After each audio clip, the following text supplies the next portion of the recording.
Then, handing them his royal signet, he said, Go! Get to the chopper! What's going on YouTube? It's Filthy, and we're back with another Raid Shadow Legends video. Another early game character everybody gets access to is the Shaman. You get this chick after 7 days of daily logins, unless the game is maybe running some kind of free legendary event, in which case it will replace her. But anybody starting the game in late 2023, maybe early 2024, this is going to be your free 7-day daily login champion. Now, she's got nearly 18,000 reviews, and if you looked at them, you would think she is quite decent. She's an epic, support-based, Force Affinity Orc. I'm going to try and talk you out of building her. Now, as I always say with these videos, anybody up to 40 is never a mistake. You can always turn them into a 5-star chicken.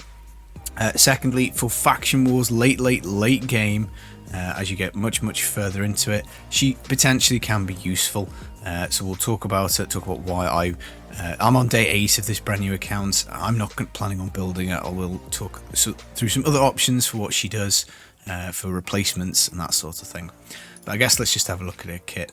So she attacks one enemy, 25% chance of removing one random buff. Now, again, wouldn't really be looking to put epic books into this champion. She's pretty much at the very bottom end of good epics in this game. So it's a real waste of books. So we'll just look at her kit clean with no books. Once in every 4 times removing one single random buff. Okay, this could be handy in the magic keep to try and strip the shield, but it's only once every 4 times. So not brilliant. You could also remove the block debuffs in the spirit keep. Again, not amazing because she will weak hit occasionally, because that's a spirit affinity. So not much utility there. Potion keep should be okay, but really I don't think that's good. There are champs who do strip much better.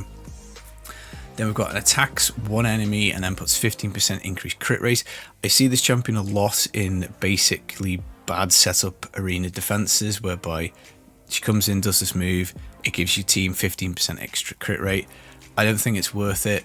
You want to build your champs with 100% crit generally anyway, just because you want them to hit hard in all areas of the game. So again, I think this is a pretty bad move. And then this is kind of like the kicker to a kit. This is introducing you to the mechanic of revive. So she revives an ally with 50% of their HP, puts a shield on them of 20%. So it's kind of like the get rezzed with 70% HP. Not really, because obviously a shield, there are things that will ignore shields. So it's not quite that good, and the shield obviously will drop off after a single turn, but they're coming back with 50% HP. What's the problem with this? Well, first off, it's on a 7-turn cooldown. She's not worthy of books, so it's going to be so rare that you're actually going to be able to get this ability off because it's on cooldown for so long. Secondly, there is no turn meter here, so you pick up your ally, who, let's face it, it's going to be somebody squishy who's dead. They're going to come back with 50% HP, 20% HP shield, and then no turn meter. So there's a pretty good chance they're going to get pretty badly beaten up, if not killed again, pretty soon. Now, obviously, it's not always going to happen. I'm not saying Revive's trash. Revive is a good mechanic, but I think the lack of turn meter here, the fact that it's on a 7-turn cooldown, really means this is, of course, as always with this game, they give you this champion for free. It is the absolute bargain budget basement version of this.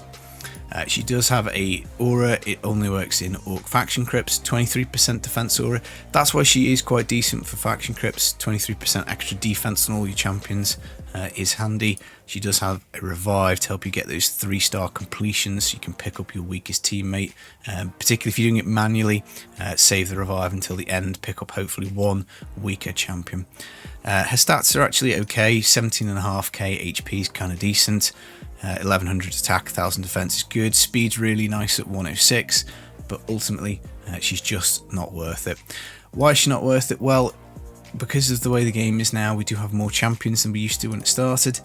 You can go down here and do the fusion and get Broadmoor, who is a void reviver, so he's not going to be weak against anybody. And let's just look at his kit and the index just for comparison, because I think he's a better reviver and is certainly somebody who I would look to get ahead. So he's got a 35% chance of freeze debuff for 1 turn. Obviously that's kind of nice. A little bit of crowd control on your A1 is always handy. 35% is an okay-ish chance. Then he does a bigger version of increased crit rate on everybody, but he also places increased speed. It is the small version, but it's still increased speed. It's for 2 turns, and he also does turn meter fill, and this is on a 4-turn cooldown with no books. And this guy's a better champion. I'd feel much more comfortable with booking this one, and that would get it down to 3 turns. Now his revive is better, I think, because he picks up 2 people rather than 1. He only does 25% HP, so they are going to be weak, but he does put block damage on them for a turn. So you do get a little bit more leeway. You know that unless someone's going to strip that block damage off, you've got yourself an entire turn to patch your units up and carry on with the fight. It does also buck down to a 4-turn cooldown, and you can also increase up the heal quite a bit with some books. So if you actually invest in this guy, he does become a lot better. Again, stats are quite decent. He's got 18,500-ish HP, okay-ish defense at 950, and his speed is also pretty good at 104. And he also has a defense or a faction crypts 33% for the Lizardmen. So I'd say he's better just because he's void affinity, he's got crowd control, he's got turn meter fill, he's got increased speed. So I'd rather have him and invest in him than a Shaman. I still probably wouldn't be looking to take a Broadmoor to a 60 though. I'd probably leave him at 50 if I could. Now, there's plenty of rares in the game now, actually, who do revive. We've got a few void options, so we've got High Elves. Reliquary Tender is generally a really good champion. She brings decreased attack on array 1. It's the small version. You're going to need a lot of books to boost up its odds, but it's still better than nothing. She goes a complete cleanse, the big version of continuous heal. You can book this down to 3 turns. She's definitely somebody you can take to 16 and invest in. And she does also have a 30% HP and 30% turn meter, so you're getting your character closer to that turn on a 5-turn cooldown. So I'd rather build her out than that particular orc. We've also in the Ogren tribes got a Skinwalker, not Skinwalker. We've got Gear Grinder, sorry, in the Ogren tribes, HP champion. He does continuous heal on himself if he crits. He's HP based, which is nice. Really good stats for that. He does a heal everybody, books down onto a 3-turn cooldown, and gets pumped up with books as well. And then we've got reviving a dead ally, 50% HP, but 50% turn meter on that 7-turn cooldown initially, books down to 5. So again, I'd probably rather have him at 50 as a reviver. And he does HP faction crypts, so again he's like a decent little champ. And I think there's also a rare Skinwalker. There might be more champs who do revive, but I'm just kind of showing you some options. So you've got here the Meat Carver Tolog. He's got a double hit A1, healing himself as he goes, which is okay, I guess. 30% increased defense on all allies for 2 turns, and the big version of continuous heal on all allies. That's a really good move. Books down to 4 turns for him. And then he does a revive, 30% HP, 30% turn meter, but he puts a continuous heal on the champ as well to help boost them up when they do take their turn. Then he's got a passive effect. Whenever a 15% continuous heal buff placed by an ally from the Skinwalkers is removed, stolen, it replaces it with a smaller version. Unlikely to be getting this off much, but again he's got nice HP over 20,000, decent-ish defense at nearly 1,000, quite slow at 95, but again another option because he's only rare, cheaper to book out, cheaper to build.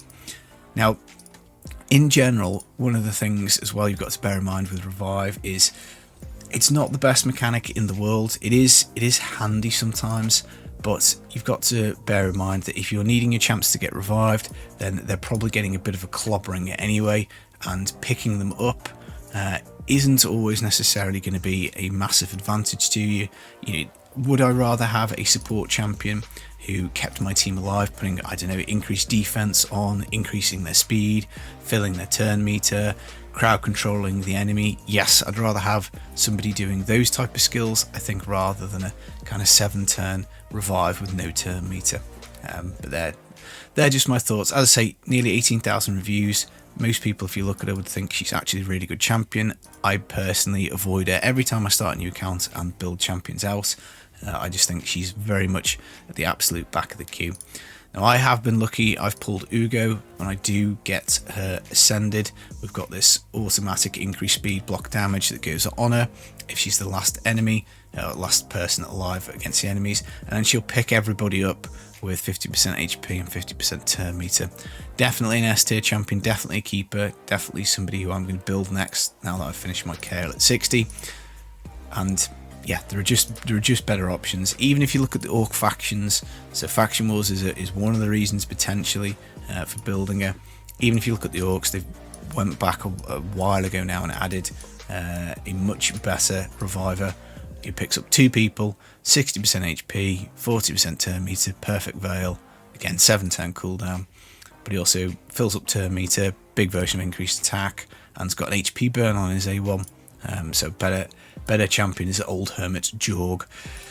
So yeah, basically at the moment I just don't think she's worth it. I don't think she's worth it on a new account. I think the only scenario for building it is pretty much Faction Wars, and you're struggling with the Orc faction and you really feel like you need a reviver, and you can cope with her being 50 and pumping up her HP defense enough that she can survive at 50, but I really would massively hard avoid taking it to 60. Right, I hope that all made sense. I'll be back with some more videos soon. Take it easy, guys. Peace.